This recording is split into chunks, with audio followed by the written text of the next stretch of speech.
শান্ত। আমি যতটুকু অভিজ্ঞতা হয়েছে, সবচেয়ে প্রবলেমটা হলো শাহজাহানপুরে মির্জা আব্বাস মহিলা কলেজে আমাদের এজেন্টকে 3 ঘন্টা অবরুদ্ধ করে তারা রেখেছিল, ঢুকতে দেয়নি। এবং উনি আমাকে যেটা ব্রিফ করলো, এটা প্রশাসনের লোক করে না, এটা হলো একটা দলীয় গুন্ডা সন্ত্রাসী বাহিনী তারা করেছে। তাদের তো এই অ্যাক্সেসটা থাকার কথা না। এটা হলো মির্জা আব্বাস কলেজের কাহিনী। এবং সেখানে যারা ভোটার আছে, মহিলা ভোটার, তাদের সাথে আমার কথা হয়েছে, তারা বলেছে তাদের সিরিয়ালটা স্লো করে দিয়েছে। এবং সেখানে অযাচিতভাবে হলো লোক দাঁড় করিয়ে তারা রেখেছে, নিজেদের লোক। আর এরপরে আমি রেলওয়ে কলোনিতে যাই, সেখানে যিনি প্রিজাইডিং অফিসার, উনি ডিরেক্টলি হলো ধানের পক্ষে কাজ করতেছেন। এবং উনি আসলে প্রিজাইডিং অফিসার না। তো আমি ওনার কার্ড চেক করলাম, লেখা আছে প্রিজাইডিং অফিসার। উনি আসলে দলীয়ভাবে নিয়োগ দেওয়া, উনি বাংলাদেশ ব্যাংকের উপপরিদর্শক, এবং ওনার নাম হলো মোহাম্মদ রাসেল। এবং সেখানে আমি অনেককে দেখলাম যারা ভোট দিয়েছে, হাতের চিহ্ন আছে, তারা কেন্দ্র থেকে বের হচ্ছে না। এবং আপনারা জানেন যে তাদেরকে আলাদা স্লিপ ধরিয়ে দেওয়া হচ্ছে। এবং আমি যখন ভিতরে গিয়েছি, এই পরিস্থিতি যখন সাংবাদিকরা আমার কাছে বর্ণনা করলো, বাহিরে তারা উত্তেজনা শুরু করলো। যখন তাদের এই থলের বিড়াল আমরা বের করা শুরু করলাম, বাহির হওয়া মাত্রই তারা আমাকে স্লেজিং করা শুরু করলো। একটু পরে সেনাবাহিনীর সামনে আমার মাথায় আঘাত করা হয়েছে, এবং আমাদের 3 জনকে তারা ডিরেক্ট কিল ঘুষি সবকিছু দিয়েছে। পরে সেনাবাহিনী এসেছে, আমি সেনাবাহিনীকে জিজ্ঞেস করলাম যে আপনাদের সামনে কিভাবে হলো আমাকে আঘাত করা একজন প্রার্থীকে। তারা আমাকে বললো যে ঠিক আছে, আপনি দ্রুত বের হয়ে যান। এবং যখন বের হচ্ছিল, পুরো এলাকার মানুষ তারা জড়ো করে ফেলছে, এবং বাহির থেকেও তারা সন্ত্রাসী নিয়ে এসেছে। পরে আমাদেরকে সেখান থেকে সেনাবাহিনী উদ্ধার করে নিয়ে আসে। আমি আনুষ্ঠানিক করিনি, আমি মেজরকে বলেছি, তারা বলেছে অভিযোগটা আমরা নিয়েছি, আমরা ইসিকেও আনুষ্ঠানিকভাবে করব। সার্বিক ভোটের পরিস্থিতি হলো অনেক জায়গায় মানুষ স্বতঃস্ফূর্তভাবে ভোট দিচ্ছে, এবং সব দিকে শাপলাকুলের একটা জোয়ার উঠেছে, যার কারণে তারা ভীত সন্ত্রস্ত হয়েছে। তো আমরা শুনেছি যে অ্যানেক্স ভবনে হলো আমাদের এজেন্টকে ঢুকতে দেয় নাই, শান্তি বাগের ওই দিকেও তারা ঝামেলা করছে। আর শাহজাহানপুরে বেশি ঝামেলাটা হচ্ছে, ওইখানে ডিরেক্টলি ভোট ডাকাতি চলতেছে। এবং তারা চিন্তা করতেছে শাহজাহানপুরের যে, মানে ডিরেক্টলি তারা আমাকে বলতেছে এটা মির্জা আব্বাসের এলাকা, আপনি এখানে কেন আসছেন?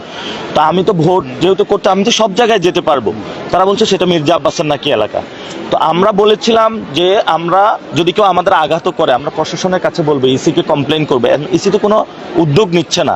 আগেও যখন আমার উপর আঘাত করা হয়েছে, ইসি কোনো উদ্যোগ নেয়নি। এবং যে আমাকে ডিরেক্ট মেরেছে, এটা ক্যামেরার সামনে প্রুফ আছে, তাকে এখনো গ্রেপ্তার করা হয়নি। ফলাফল যাই হোক, আপনার অবস্থান বা আপনার দলের অবস্থান কি হবে?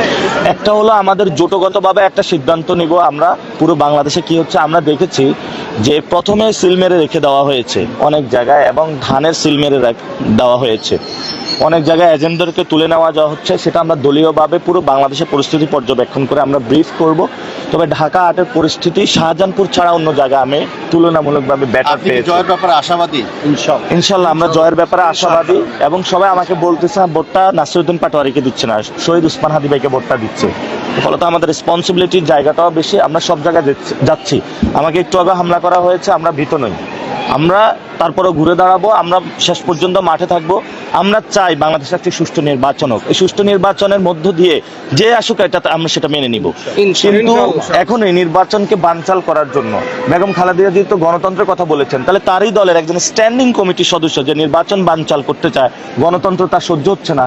এখন তো জেনজিরা এসেছে, মহিলারা এসেছে, তারা বাংলাদেশে গণতন্ত্র প্রতিষ্ঠা করতে চায়। তো যেই দল গণতন্ত্র মুখে বলে কিন্তু কাজে হলো গণতন্ত্র বিরোধী কাজ করে, এটা বাংলাদেশের মানুষের সামনে প্রকাশ হয়ে পড়েছে। কিন্তু ওনারা তো, আপনার প্রতিপক্ষ বলছে যে আপনি পরাজয় বৃষ্টি বেয়েই আপনাকে নাকি, এটা তো আপনাদের ক্যামেরার সামনে হয়েছে, বানচাল করার চেষ্টা আপনাদের করছেন। ক্যামেরার সামনে হয়েছে।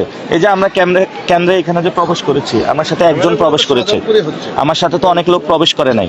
সেখানেও যিনি আমার এই আসনের প্রধান পরিচালক, উনি আমার সাথে ভিতরে গিয়েছে, এবং এটা সেনাবাহিনী এবং সবার অ্যাক্সেস অনুযায়ী নেওয়া আছে, অর্থাৎ 2 জন যেতে পারে, সাথে একজন যেতে পারে, সে অনুযায়ী আমরা গিয়েছিলাম। ভিতরে যারা এজেন্ট ছিল বিএনপির, তারা এসে আমাদের সাথে হলো দুর্ব্যবহার শুরু করছে। অভিযোগ হচ্ছে জামাত এবং আপনাদের জোটের পক্ষ থেকে বহিরাগতদেরকে জড়ো করা হয়েছে, অস্ত্র এনে জড়ো করা হয়েছে, এই অভিযোগ কিভাবে করা হয়েছে? মির্জা আব্বাস এত মিথ্যা কথা বলতে পারে এত জানতাম না। মানে মানুষ বয়স হলো সত্যের একদম কবরে পা চলে গেলে হলো সত্য কথা বলে, উনি তো মিথ্যাচার শুরু করছে এখন।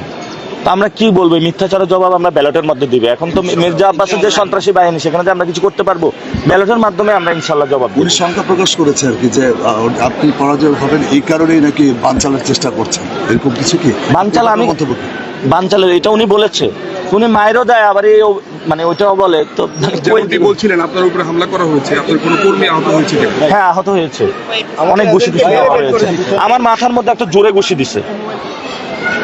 এখন আমি কি বলবো প্রার্থী হিসাবে, কিন্তু আমরা এখন যদি এটা নিয়ে আমরা ভোটারদের মধ্যে কোনো ভীতিকর পরিস্থিতি সৃষ্টি করতে চাই না, আমি মায়ের খেয়ে সমস্যা নাই, কিন্তু আমি দাঁড়ায় থাকবো ইনশাল্লাহ ভোট শেষ হওয়া পর্যন্ত। ইনশাআল্লাহ ইনশাআল্লাহ থ্যাংক ইউ